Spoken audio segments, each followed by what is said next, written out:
네, 새정치민주연합 문재인 대표가 자신의 재신임 투표 철회에 대한 최종 입장을 잠시 후에 발표합니다. 네, 선거구 획정위의 지역구수 범위 발표에 대해서는 농어촌 지역 의원들이 긴급 대책회의를 여는 등 정치권의 반발 움직임이 본격화하고 있습니다. 네, 국회로 가보겠습니다. 강정규 기자. 네, 국회에 나와 있습니다. 예. 자, 어제 오후에 새정치민주연합이 당무위원 국회의원 연석회의를 했고요. 거기에서 재신임 결의를 했던 거고, 이제 오늘 그 문재인 대표가 이제 거기에 대한 그 화답을 해야 되는데, 오전까지 발표 형식을 놓고 상당히 고심을 했다면서요? 네, 그렇습니다. 새정치민주연합 문재인 대표는 잠시 뒤 자신의 재신임 투표에 대한 철회에 대한 입장을 곧 발표할 예정입니다. 오전에 서면 발표냐, 육성 발표냐를 두고 측근 그룹 사이에서 고심을 거듭했는데 결국 서면 발표로 정리됐습니다. 문 대표가 강력히 고집하던 재신임 투표를 거둬들이는 상황인 만큼 서면을 통해 메시지를 전달하는 것이 효과적이라는 의견이 받아들여진 것으로 풀이됩니다. 서면 발표에는 어제 있었던 당무위와 의원총회 연석회의의 재신임 결정을 겸허히 받아들이고 당내 단결을 촉구하는 내용이 담길 것으로 보입니다.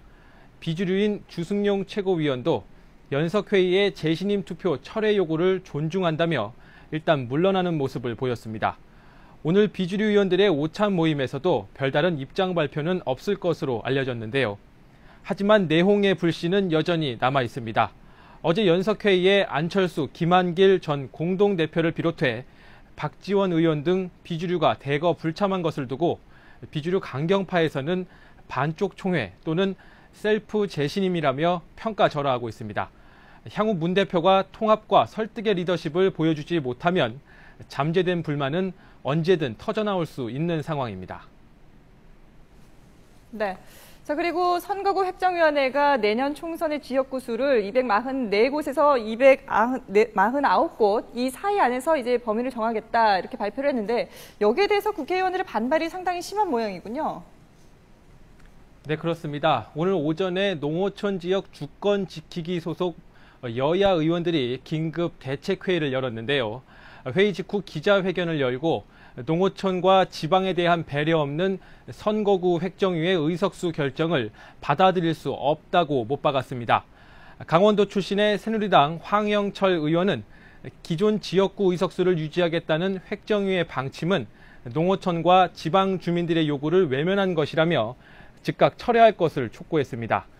그러면서 지역 대표성 확보 방안으로 강원과 충청, 영호남 등 농어촌 지역에 각각 한 석 이상의 특별 선거구를 배치해 줄 것을 요구했습니다.